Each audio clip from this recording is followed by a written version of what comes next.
thinking about our 5 core values of respect, responsibility, integrity, servant leadership, and sportsmanship. How do we implement everything we do through that lens and do it in what's in the best interest of our student athletes? Awesome. And the challenge with the students also pertaining to that and trying to satisfy that in a competitive environment on the court, on the field, makes it very difficult, right? It does. And for me, it's critically important that our student athletes at the end of the day walk the walk, and so we want to make sure that our coaches are equipped well to not only let you know what expectations are, but in ways to make sure that, again, above winning, above lots of other things, that we are competing in the right way, that you have respect for your opponents, that you have integrity in every part of your life as a kid, as a character, helps ground us, and all that. I appreciate that. So that was a major initiative about 20 years ago. What are some of the new initiatives today that the NAIA is looking at?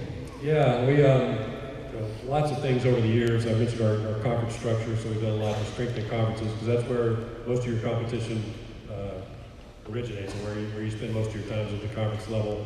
We created an eligibility center about 10 years ago, and that's been something that has given us a lot of credibility throughout the country. It's something that now we know that all student athletes who participate in NAI are being judged by a consistent set of academic standards when you come into play, which wasn't always the case, so that's been something that's been really good. We know we had some hiccups as we brought in a new... Interesting to think about emerging sports and the way the NAIA looks at emerging sports. So in many ways you could consider that to be a new initiative.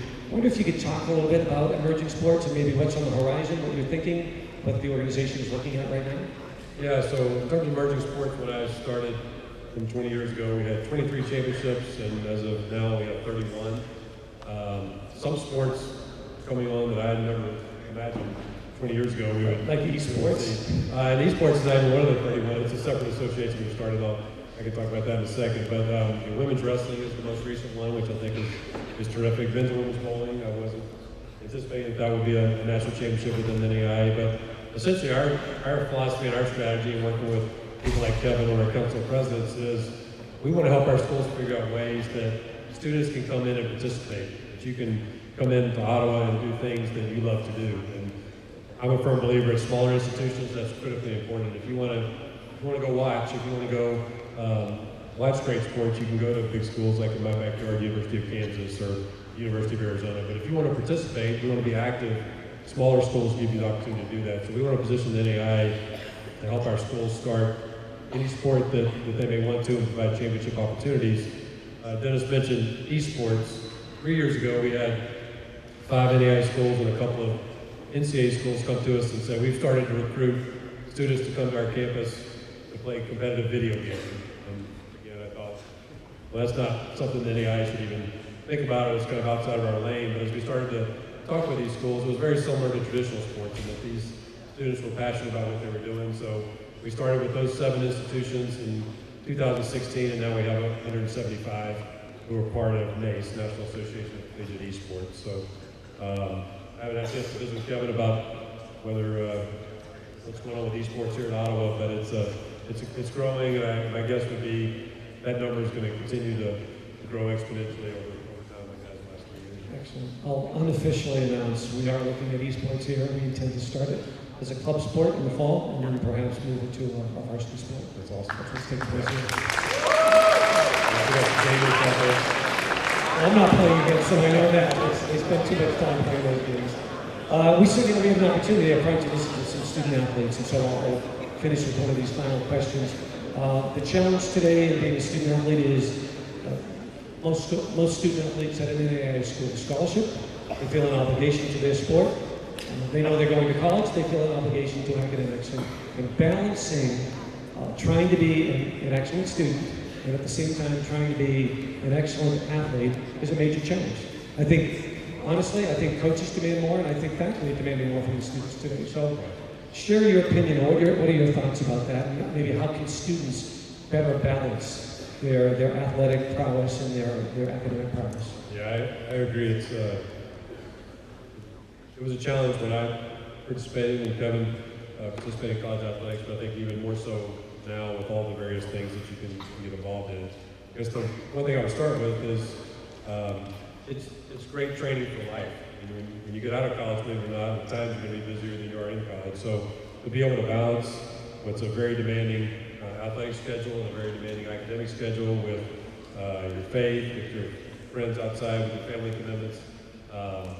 You'll get no better training than balancing all those things and preparing you to go on to be a great employee, to be a great husband or wife, to be a great sibling, whatever the important things are to you in your life. So I know it seems like a real challenge right now. And the good news is that maybe a good place to finish is I firmly believe, and with the confidence that you're seeing in your coaches here at OUAZ, that they understand that, and that while our competitive juices can take over at times and maybe be real demanding in terms of practice times and schedules and the kinds of things you need to do to get better athletically, I know they're here to help you get better in your personal life and get better academically and go on to get an education. So it's difficult, but in the end it will all be worth it.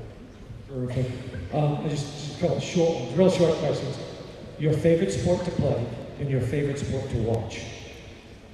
My favorite sport to play, well, I played basketball, and at 53, I'm not sure what I play today can be called basketball, but I still play some version of it, so I would have to go with that. And then I grew up in the Southeast where college football is king, and I still really enjoy college football. And the last question for I me. don't have to play it, but I like to watch it. Then we'll open it up afterwards. Just your commentary, and if you don't want to comment on it, it's free to not comment on it. Your commentary on what's taking place in Major League Baseball right now, and just as it pertains to professional sports in general. Yeah, I think it's terrible. I mean, the signal that the Astros as an organization, I mostly think the responsibility lies with the organization. If you're a player and your coaches and your management are telling you you're going to do this thing, I think it puts the players in a tough spot and pretty difficult to say no. They're getting paid millions of dollars to work for that organization, but to basically throw away the integrity of the game to win a championship, I think is just awful. I think the commissioner and others are in a really difficult position in terms of what to do about it. Do they strip the World Series championship, and those kinds of questions are something that I think we need to have all the facts to really know whether it makes sense, but I just think it's terrible. Now, the good thing is I've seen lots of information about Little League teams saying they're not going to wear the Astros logo. I'll use that as an example to say the good thing to me is this elevates to a platform, lots of great questions around ethics and how you feel personally about integrity over winning and those kinds of things. So I think some educational moments are coming out of this when it happens in that kind of stage. So I guess that was a silver lining and all. I appreciate it. Maybe they'll adopt the Champions of Character program. Yeah, we'll reach out to them. We have partnered with the Royals back in Kansas City. I know they have a big presence out here, but Dayton Moore is their general manager and a good friend of Danny I know he believes in character. So it's not completely widespread in baseball that those kinds of things are happening. Jim, you're being very gracious with your time. One more question, and then we'll open it up to our audience. A number of these students are interested in a career in athletic administration, and here you are, a person who's got this tremendous background, and you've managed, without question, one of the most remarkable organizations in all of sports anywhere in the world. When somebody comes to you looking for a job in athletic administration, what do you look for? Yeah, maybe I'll start that by what I'm not looking for, and I'm not looking for somebody who's just a fan of sports. So I'm looking for someone who can show me some evidence that they're dedicated to coming into the business of sports, that they, through their education, through things they volunteered to do, through networking, through things that show initiative and persistence. Kevin's talked about it.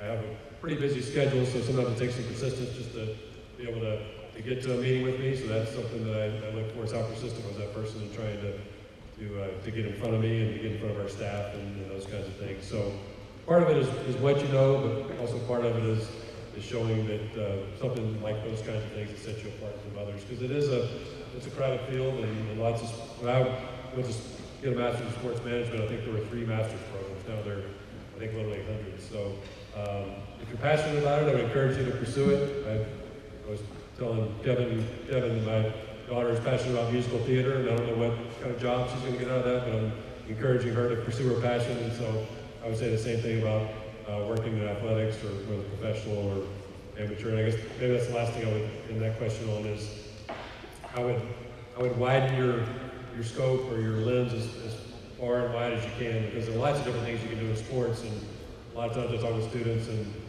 the person wants to be the GM of the Arizona Cardinals, which is not a bad ambition to have, but there are lots and lots of ways you can get good experience in the sports world, whether it be at the high school level, college, your local youth sports, lots of different ways to get engaged. So it's really about trying to figure out where you fit and where you're passionate. Excellent answer. Let's open it up. Students, anybody have any questions that you'd like to hear Mr. Carr address? If you would, just stand up. And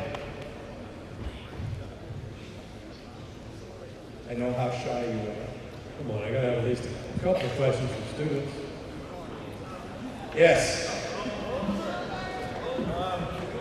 We got a mic coming.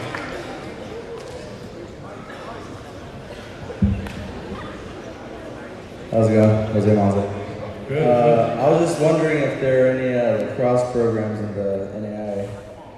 Yeah, we have about 50 lacrosse programs right now. It's just one of our emerging sports that Dennis was asking about. Our women's lacrosse is starting to gain a number on that. That's one of the sports I'm actually surprised hasn't grown a little faster. I think part of that is it hasn't grown as fast at the high school level as we were all thinking it would, and so colleges certainly recruit some through the club level or club programs, but the more it grows at the high school level or the high school age will certainly help us to grow. Right now it's kind of in various pockets. One of the challenges with starting lacrosse is if you're not in an area that has a lot of lacrosse programs, a little bit of chicken and eggs, you need people in your area to also be starting it, and we're trying to help conferences figure out ways to start as a conference. For sure. Thank you. Thank you. Other questions? Over here.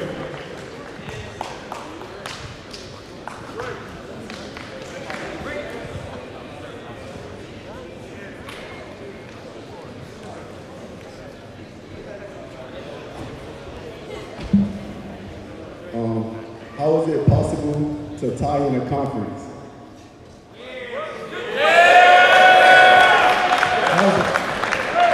How is it possible to tie in a conference? Yeah. The championship. Oh, how is it possible to have a tie? I don't know. I'd have to ask one of our conference commissioners about that, but I guess if they don't have a conference tiebreaker, they're not going to win in the tie, is that what you mean? I guess there's some history in that, but I'm not hybrid of NCAA Division II and Division III. Most of our NAIA schools look more like Division III institutions in terms of size, mostly private institutions. But the big differentiator in NAIA schools and D3 schools is NAIA schools can give athletic scholarships and Division III can't. And our scholarship limits are very similar to what NCAA Division II can do. So on that, I know we have about 120 schools that are participating in cheer and dance now, and we have championships. I don't know where we are in the bid process. I'm assuming you're talking about a national championship? Correct, yes. I'd have to get back into that because I'm not sure exactly where we are on that. Okay. In that bid process. The way it works essentially is we put out for bid, people are interested in hosting the championship, and so I think Phoenix and Surprise would be a great place for it, so if you can help us generate some interest, we'd definitely be interested. All right, thank you so much. Time for one more.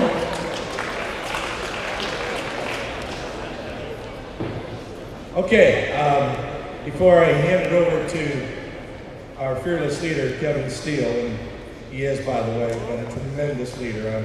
I honor Kevin and thank God for him every day because of the leadership he's provided for our athletic program here.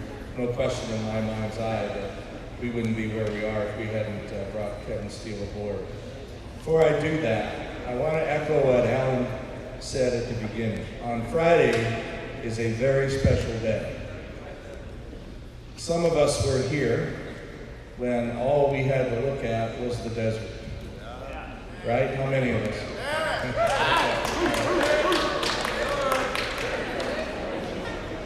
On Friday, we decided to dedicate the entire campus rather than each building.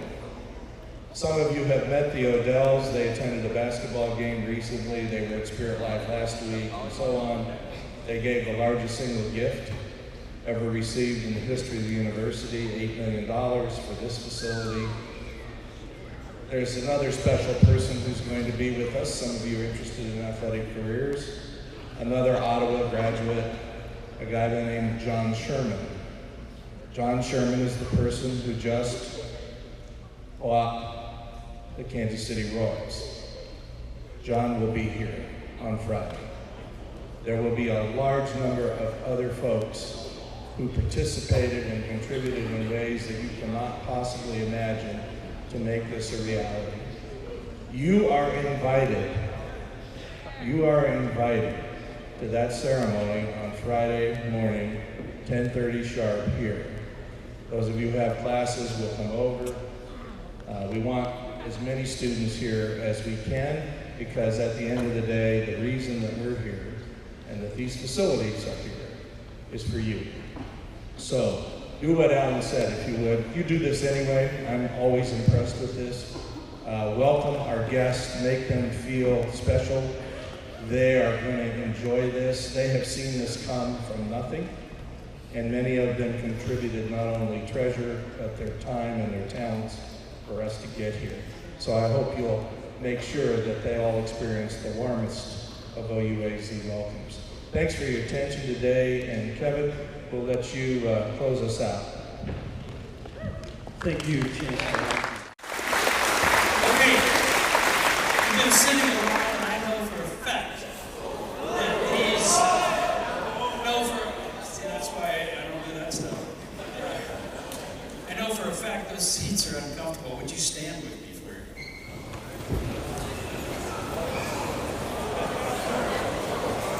All right. All that. I want to personally thank Jim Carr for being here. Jim Carr worked with me personally in multiple settings, creating the ABA Board of Directors, creating a voice for athletic directors, putting on commercials. We worked together on the growth panel, growth and advisory panel, of which it's been nice to see some of those things come to fruition, good work there. But what I know about Jim Carr is he takes a student-first approach to work every day. He doesn't just talk about it, he takes it to work, and he views everything through that lens. That makes him your advocate automatically. He won't do anything that is not in your best interest. It may not be what you like, but it will be in your best interest. And I'll tell you this, and he heard me say it many times. Why the NAIA rather than the other Blue Dot Association? Because the NAIA takes a student-first approach. They're concerned about the student experience. They think your coaches are mentors, not detractors from your experience. That's the major difference. The NCAA wants to limit time with coaches because they think their coaches are selfish. The NAIA thinks your coaches are worth your time and are great mentors and are in your corner. That's the reason to be an NAIA. So Jim, thank you for carrying that through.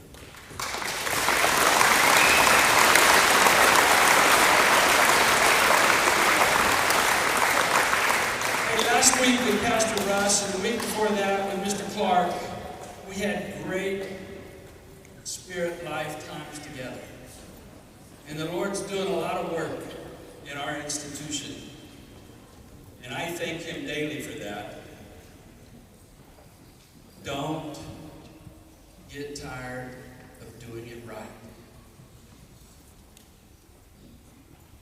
Don't get tired of doing it right.